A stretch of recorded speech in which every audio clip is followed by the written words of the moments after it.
Құрметті ұстаз, егер сіз бастауыш математикадан қиналып жүрген болсаңыз, сізге бастауыш математика курсын үйреніп алған жөн. Жалпы осы видеода мен сіздерге бастауыш математикасы курсына толыққанды шолу жасағым келіп тұр. Жалпы бұл курс қалай, қандай форматта өтеді, сізге беретін қандай артықшылықтары бар, және бұл курс бастысы несімен пайдалы, сол жөнінде ақпарат беретін боламын. Қарап, соңына дейін қарап отырыңыздар, сізге максималды түрде пайдалы болады деп ойлаймын. Бастауыш курсы, яғни біз осы уақытқа дейін көптеген бастауыш сынып мұғалімдерден сұрасақ, барлығы бастауыш математикасында қиналып жатады екен. Яғни мәселе есептерді шығара алмайды, күрделі теңдеуді қалай шығаратынын түсінбейді, аудан, көлем деген сияқты есептерді көрсе түсінбей жатады, график, диаграмма, мүмкін өлшем бірліктерді айналдырған кезде қиналып жатады, жұмыс есептері деген сияқты неше түрлі тақырыптардан қиналып жатады. Соның бәрін ескеріп, біз арнайы бастауыш ұстаздар үшін бастауыш математикасы курсын ойлап құрастырдық. Бұл курс кімдерге арналған? Бұл курс 1-ші сынып пен 4-ші сынып аралығындағы балаларды оқытатын ұстаздарға арналған. Яғни былайша айтқанда универсалды курс десе де болады. Себебі бұл курста берілетін ақпарат бұл бастауыш математикасының фундаменті. Яғни осы заттарды білсеңіз, сіз не 1-ші класс ұстазы болыңыз, не 2-ші класс, не 3-ші класс, не 4-ші класс ұстазы болыңыз, сізге осы ақпараттар максималды түрде өзіңіздің еңбегіңізге, жұмысыңызға қатты пайдасын тигізеді. Курс қандай форматта болады? Курс бізде біздің баяғы курстарымыз, біздің барлық курстарымыз секілді онлайн форматта болады. Яғни бізде курсты алып жатқан жағдайда сіздерге арнайы порталға логин пароль беріледі. Сол логин парольға кіріп сіздер сабақтарға доступ аласыздар. Бізде барлық сабақ видео сабақ түрінде тұрады, яғни YouTube форматында жүктелген. Оны сіз кез келген уақытта көре аласыздар, яғни пауза қойып қойса болады, түсінбеген жеріңіз болса қайтартқа шегіндірсе болады. Яғни барлығы сіздердің ыңғайлықтарыңызға арнап жасалған порталда тұрады. Ол сабақтарға біраз уақытқа доступ беріледі. Онымен қоса ол сабақтардың әр видеоның астында сіздерге арнайы сол видеоға, яғни сол тақырыпқа қатысты арнайы практика есептері беріледі. Оны шығару міндетті, егер де осы тақырыпты түсінуіңіз келсе, міндетті болады шығару. Шығарасыздар, көресіздер, жауаптар берілген, жауабын алып сіздер былайша айтқанда өз-өзіне тексересіздер. Видеоны көресіздер, практиканы орындайсыздар, енді оны қайда жіберемін деген сұрақ туындауы мүмкін. Сіздер де курсты алған жағдайда, курсқа қатысып жатқан жағдайда арнайы телеграм чатымыз болады. Яғни сол жақта сіз секілді басқа Қазақстанның барлық ұстаздары бірге отырып осы ортақ іспен айналысады. Яғни бастауыш математикасын түсінуге тырысады. Егер де түсінбей жатқан жерлер болса, сіздерде модератормен міндетті түрде кері байланыс болады. Қолымда 2 мынандай керемет кітап тұр, әрқайсысына жеке-жеке тоқталып шығайын. Біріншісі мынау жаңағы айтқандай практикалық тапсырмалар жиынтығы. Сіздерде порталда ол әрине мен айттым ғой, жаңағы тақырыптардың әр тақырыптың астында бізде бір жаңағы практикалық тапсырма болады. Мынау соның барлығы жинақталған бір кітап. Сіздерде осы кітап тоже беріледі, электронды форматта болады. Бірақ сіздер өздеріңіз мысалға қажет болса, без проблем бұны жаңағы распечаткадан шығарып, осындай переплетпен әдемі кітап етіп шығарсаңыздар болады. Осы кітапқа бірінші шолу жасап өтейін. Бұл былайша айтқанда видеоның астында тұратын основной біздің негізгі есептер жинағы. Осыны шығарсаңыздар, сіздер уже тақырыпты түсініңіздер деп есептесек болады екен. Ашайын мына кітаптан. Бізде бастауыш математикасында программа бойынша бізде мына жерде 22 тақырып берілген екен, құрметті ұстаздар.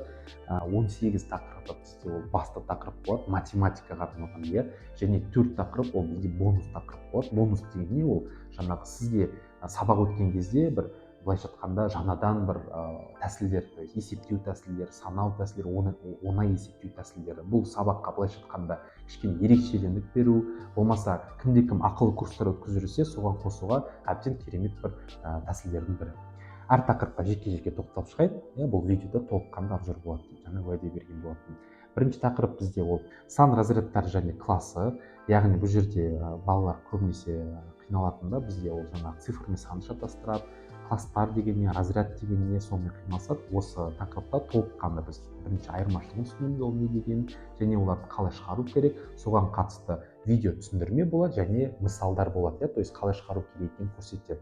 Соны көресіздер, түсінесіздер, одан кейін практика жұмысын орындайсыздар. Бірінші тақырыпқа қатысты, сан разрядқа қатысты айтатыным, 4-ші сыныпта білесіздер, көп жаңағы оқушылар волт деген тестті тапсырады. Сол кезде осындай тақырыптың есептері көптен көп кездеседі. И мен байқағаным бойынша көп оқушылар осыдан шатасып жатады. Екінші тақырып ол стандарт қосу азайту. Бұл көбінесе енді әрине 1-ші, 2-ші сыныпта арналған ұстаздарға келеді. Себебі қалай дұрыс қосуға болады санды, яғни бағандап қосу деп айтамыз ғой. Онымен қоса тағы да жеңіл әдістері бар. Яғни мысалға 1-ші сыныпқа енді көшкен бала қосуды түсіне қоймайды ғой. Сол кезде қалай қосқан дұрыс болады, қандай әдіс қолданған дұрыс болады, соны толыққанды түсіндірдік. 3-ші тақырып ол бізде көбейту және бөлу, яғни жаңағы айтқан секілді стандартты әдіс бар, бағандап, және былайша айтқанда жаңашыл жеңілдеу әдістері бар, ол тоже бізде көрсетілген. 4-шісі бонус сабақ. Енді ол сіздерге былайша айтқанда құпия ретінде болсын, егер де курсты көрсетіп жатсақ, осы әдістерді көріп сіздер риза боласыздар деген ойдамын. 5-шісі амал орындау реті, яғни үлкен мысал болады ғой, сол кезде қайсысын бірінші орындайды, көбейту ма, бөлу ма, болмаса жақша ма, то есть информация өте көп, бірақ соны жүйелі түрде қалай түсінуге болады, осы тақырыпта толыққанды түсіндіріп шыққан болатын. 6-шысы күрделі теңдеу, өте керемет тақырыптардың бірі. Осы курсқа күрделі теңдеуді көрсеңіздер, күрделі теңдеу деген тақырыпты сіздер былайша айтқанда раз и навсегда түсініп аласыздар. Оған точно гарантия бере аламын сіздерге. 7-шісі шамалар және олармен амалдар. Шама деген жаңағы білеміз ғой, өлшем бірліктері, біздің сантиметр, метр, миллиметр, болмаса килограмм, центнер, грамм деген сияқты, соны қалай айналдырамыз, амалдарды қалай орындаймыз, олармен қатысты неше түрлі мысалдар көрсетілген. Көресіздер, сіздерге ұнайды деген ойдамын.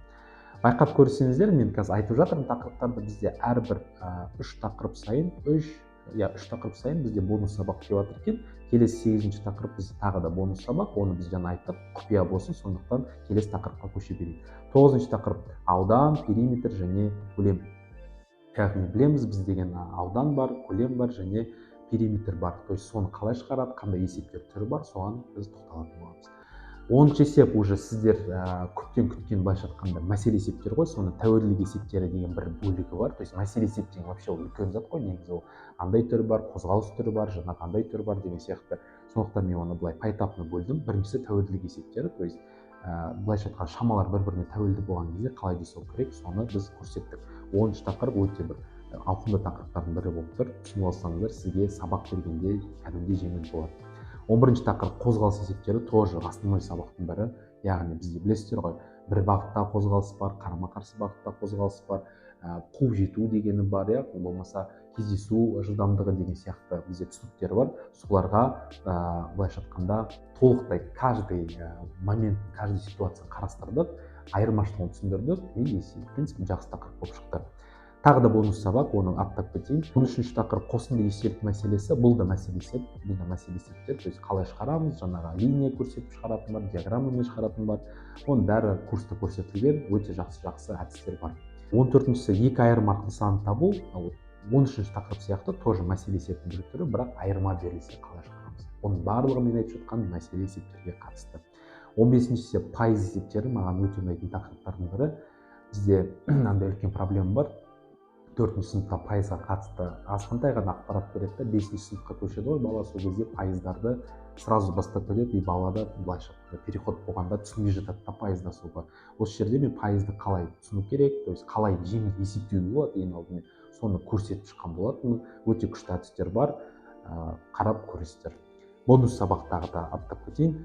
17-ші тақырып айырма еселік мәселесі, бұл да мәселе есеп. То есть бұл кезде тоже жаңағы айырмасы бар, бұл кезде қалай шығарады. То есть бұл жақта сөзбен айтқанда әрине қысқа болып тұр, бірақ есептердің түрін, форматын көрсеңіздер, сіздер бірден түсінесіздер не айтып жатқанымызды. 18-ші пропорционал бөлу есептері, бұл да мәселе есептерге қатысты. 19 шеңбер және дөңгелек, осыған да тоқталуға жол көрдім. Яғни шеңбер мен не, даже шеңбер мен дөңгелек не екенін кейде шатастырып жатады кейбір оқушылар, сонда бұның айырмашылығы неде, соған қатысты тоқталдым. 20-ші графиктегі қозғалыс, тоже жақсы тақырыптардың бірі. Бұны түсініп алсаңыздар, балаларға түсіндіре алсаңыздар, кейін балалардың сізге 7-ші сыныпқа көшіп, физикаға көшкенде сіздерге үлкен рахмет айтатын болады. Яғни графиктегі қозғалыс неге ол бүйтіп тұр, неге стрелка бүйтіп жатыр, неге төмен түсіп жатыр деген бәріне тоқталдық. Каждый поэтапно түрлендірдік, айттық, түсініктеме бердік. И курсқа қатыссаңыздар толықтай түсініп шығасыздар деген ойдамын. 21 бөлшек, оларда амалдар, то есть бөлшектер тоже бізде кездеседі, 4-ші сыныпта көбінесе қалай амал орындайды, и бөлшекке қатысты үшін мәселе есептер обязательно бердім, потому что бөлшекті көріп мәселе есеп көрсе, көп оқушылар уже қиналып жатады. соңғы 22-ші тақырып тиімді есептеу жолдары. Бұл енді қандай болады, жаңа амалын орындау реті сияқты, үлкен мысал болса, мысалы бірінші қосынды орындайды, ананы орындайды деп, бірақ кейбір кезде біз тиімді есептеу жолдарын қарастырсақ болады. Мысалы қосудан гөрі, мына екеуін қосудан гөрі біріншісімен мысалға төртінші қосылғышты қосқан дұрыс деген секілді. Сондай есептеу, тиімді есептеу әдістері көрсетілген, тоже көріп танысып шығасыздар деген ойдамын. Осыны көрдіңіздер, біршама қалың кітап болып шықты. Бұл бірақ тек қана практика есептері. Астында, ең артында кітаптың бізде еще барлық нелерге қатысты жауаптары бар. Көрсеңіздер болады. Міне қосынды еселік мәселесі деген секілді, пропорционал бөлу есептері деген секілді, міне графиктің қозғалыс есептері да. И дальше уже бізде жауаптар кетеді. Екінші бөлікте сан разрядтар класстары, бірінші есеп жауабы, екінші есеп жауабы и так далее. То есть осындай форматта есептерді шығарсаңыздар, сіздер уже бастауыш математикасын шығару сіздерге әлде қайда жеңіл болады. Енді екінші кітапқа шолу жасайын. Бұл не? Бұл тренажер. Бұған қарасаңыздар, бұдан да қалыңдау. Неліктен? Себебі бұл тренажер есептер. То есть мысалға сіздер мына кітаптардың бәрін шығардыңыздар, түсіндіңіздер, уже қолдана аласыздар деп есептейік. Енді мынау не үшін?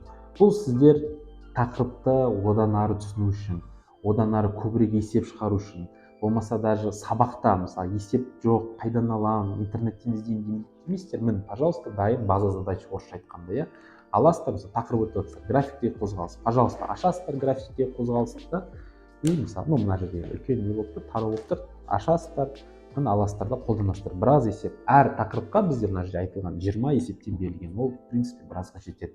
Онымен қоса тағы бір артықшылығы, мысалға сіздер ақыл курстар өткізіп жатсаңыздар да, өздеріңіз сол кезде мысалы есеп қайдан аламын, қандай есеп беремін балаға, бізде жүйе жоқ оқытатын десеңіз, пожалуйста, міне жүйе сіздерге осыны бірінші тақырыптан бастаңыздар да, хоть до конца осыны шығарта берсеңіздер болады. Бұл да сіздерге электронды форматта беріледі, кейін өздеріңізге распечатка жасап шығарып қойсаңыздар болады. Курста бір керемет жер, сіздерге міндетті түрде сертификат беріледі. Бірақ сертификатты алу үшін бір-екі талаптар бар, соларды жөнінде айтып өтейін. Бірінші талап, сіздер курсқа қатысқан жағдайда, курсқа сіздер әрбір апта сайын сіздер міндетті түрде бір практикалық видео жіберіп отырасыздар. Практикалық видео дегенде, мысалға бір аптада сіздер мысалы 4-5 тақырып өттіңіздер, то есть көріп шығу керексіздер. И соның ішінен бір-ақ тақырыпты аласыздар, өзіңізге ең ұнаған, ең жеңіл, ең түсінген бір тақырыпты аласыздар да, и практика сабақ түсіресіз. Ол не? Сол тақырыпты сыныбыңыздағы оқушыларға түсіндіресіз тақтада, и соны видеоға түсіресіз. Видеоға түсіріп, сол видеоның ссылкасын YouTube-қа желісіне салып қою қажет. Бізде жалпы курс бір айға, былайша айтқанда 4 аптаға арналған.